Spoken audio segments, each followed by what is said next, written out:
Somalian উপকূলে জলদস্যুদের জিম্মায় থাকা বাংলাদেশি মালিকানাধীন জাহাজ এমভি আবদুল্লার মাত্র 1 নটিক্যাল মাইলের মধ্যে অবস্থান নিয়ে আছে ব্রিটিশ নৌবাহিনীর জাহাজ।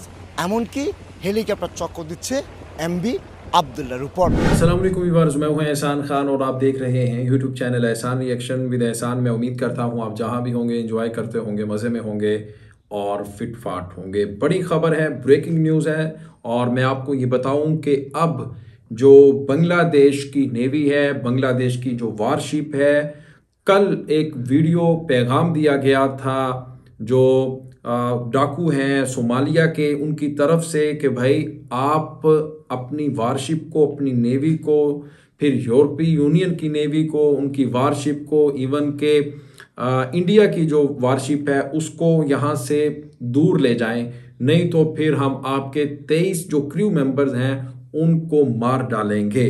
ये धमकी दी गई थी 23 लोगों को मारने की उन डाकुओं की तरफ से जिन्होंने एमवी अब्दुल्ला को हाईजैक किया हुआ है।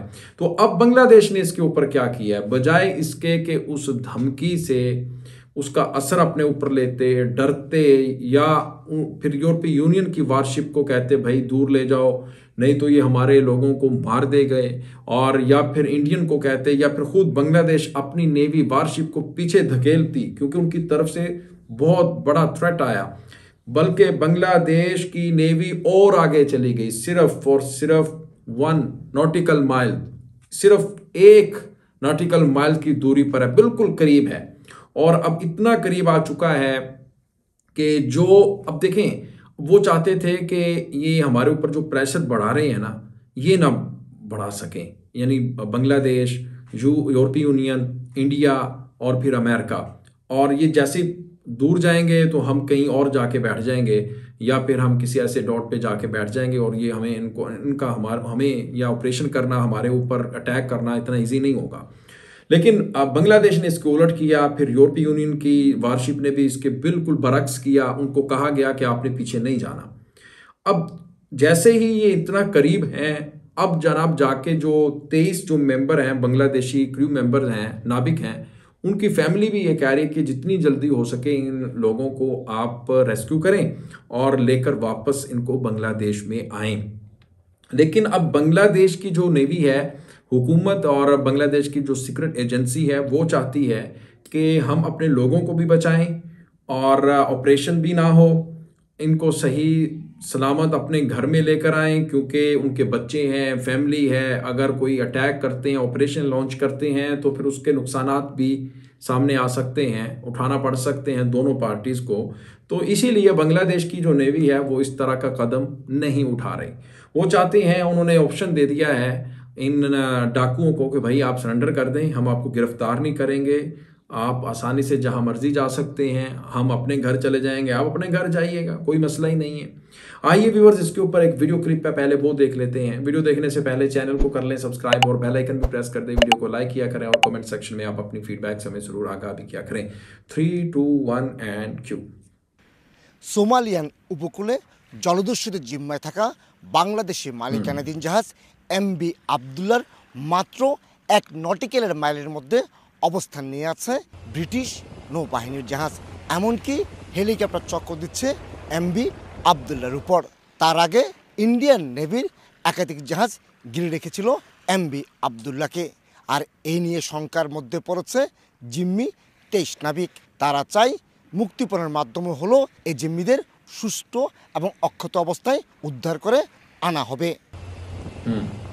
এদিকে ৬৭,০০০ কিলোমিটার দীর্ঘ ভারত মহাসাগরের উপকূলের দখল নিতে মরিয়া হয়ে উঠেছে ভারতের পাশাপাশি ইউরোপ এবং আমেরিকা। প্রতি বছর এই রুট দিয়ে অন্তত ২২,০০০ বাণিজ্যিক জাহাজ যাতায়াত করে। বিশাল একটি বাণিজ্যিক রুট এটি। আর এখানে দাবিয়ে বেড়াচ্ছে সোমালিয়ান জলদস্যুরা। তবে তাদের রুখতে এবার মরিয়া ভারত এবং ব্রিটিশ নৌবাহিনী। মালিক পক্ষের কাছে আমার আকুল আবেদন, আমাদের সন্তান, আমার অবলম্বন যেন আমাদের সাথে, আমাদের কাছে সহি সালামতে যত আল্লি দিত। যদি কেউ জোর করে এখানে কোনো কিছু করতে চায় তাহলে ডেফিনেটলি আমরা মনে করি পাইরেটসরা আমাদের নাবিকদের উপর আঘাত করতে পারে। এই ঈদে দেশ জুড়ে কেনাকাটার ফুর্তি হবে শুধু বিকাশে। সাথে ডিসকাউন্ট কুপন, ইনস্ট্যান্ট ক্যাশব্যাক। তারা চায় যে কোনো মূল্যে এই নাবিকদের যেমন অক্ষত অবস্থায় ফিরিয়ে আনতে হবে, তেমনি ফিরিয়ে আনতে হবে 55,000 মেট্রিক টন কয়লা সহ এই জাহাজটিকে। ততক্ষণ পর্যন্ত জিম্মি আছে বা জাহাজের লোকজন জলদস্যুদের নিয়ন্ত্রণে, ততক্ষণ পর্যন্ত কোনো ধরনের বল প্রয়োগ করা উচিত হবে না, বল প্রয়োগ করা সম্ভবপর না। আমরা চাই যে এই রুটটা যেন নিরাপদের সাথে আমরা আসতে পারি, নাহলে কিন্তু আমাদের অনেক দূর থেকে ঘুরে আসতে হবে। অলরেডি কিন্তু এটার ইম্প্যাক্ট কিন্তু আপনার কষ্টে জাহাজের ভাড়ায় কিন্তু অলরেডি পড়া শুরু হয়ে গেছে। গত 12 মার্চ ভারত মহাসাগরে MV আব্দুল্লাহ।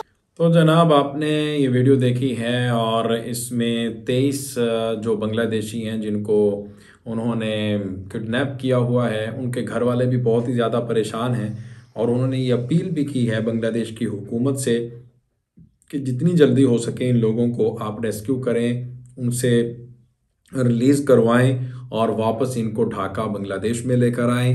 और हम बहुत ही ज़्यादा इनके बारे में परेशान हैं, लेकिन बांग्लादेश ने इसके ऊपर 2 से 3 ऑप्शंस के ऊपर बांग्लादेश की नेवी इसके ऊपर काम कर रही है और फिर सोमालियन हुकूमत के साथ भी बातचीत हो रही है और बहुत करीब बांग्लादेश की नेवी, इंडियन नेवी और फिर अमेरिकन, यूरोपीय यूनियन की नेवी वारशिप्स इनके बिल्कुल करीब हैं। अब वो चारों तरफ से इनके गिर्द उन्होंने घेरा तंग कर रखा है और जो सोमालियन डाकू हैं वो भी इस वक्त बहुत ही ज़्यादा परेशान हैं। अब उनको जनाब या तो फिर इनको ऑपरेशन करना पड़ेगा, अटैक करना होगा और उसके बाद हो सकता है कि बांग्लादेशी लोग जो वहाँ पर महसूर हैं, जिनको उन्होंने अगवा किया हुआ है, उनकी जान को भी ख़तरा हो सकता है। लेकिन बांग्लादेश चाहता है कि हम इनको किसी ना किसी तरीके से महफूज हाथों से लेकर जाएं वापस बांग्लादेश और उनकी जान को कोई भी नुकसान ना हो और बातचीत के ज़रिए ये मसला हल हो। और इसीलिए वो कुछ बांग्लादेश की तरफ से ऑफ़र्स करवाई जा रही हैं उनको डाकुओं के ख़िलाफ़, डाकुओं को। और अब डाकू भी इस बात पर रज़ामंद हो रहे हैं क्योंकि उनको जो खाना दिया जा रहा था दूसरे डाकुओं की तरफ से वो भी अब ख़त्म कर दिया गया है, मुनक़ता कर दिया गया है उनका रास्ता। अब उनसे रब्ता भी नहीं हो पाएगा अपने साथी डाकुओं से, जिसकी वजह से अब उनकी मजबूरी होगी कि सरेंडर करें और या फिर वो युद्ध के लिए तैयार हो जाएं। तो मेरे ख्याल में, मुझे ऐसा लगता है, मेरे पर्सनल पॉइंट ऑफ व्यू यही है कि वो युद्ध नहीं करेंगे और वो हथियार फेंक देंगे। उसके बाद फिर वो जहाँ मर्जी जाएं। बांग्लादेश ने तो ये ऑफ़र करवा दी है कि हमें तो हमारे लोगों के साथ ज़्यादा कंसर्न है, हमें आपसे कुछ नहीं, आप जहाँ मर्जी जाएं, जो मर्जी करते फिरें, लेकिन आप हमारे लोग वापस कर दें और जो आपने हमारी शिप को हाईजैक किया हुआ है वो भी हमें दे दें। तो व्यूअर्स, आपका इसके बारे में क्या कहना बताइएगा। मिलेंगे इंशाल्लाह नेक्स्ट वीडियो में, तब तक के लिए अल्लाह हाफिज़।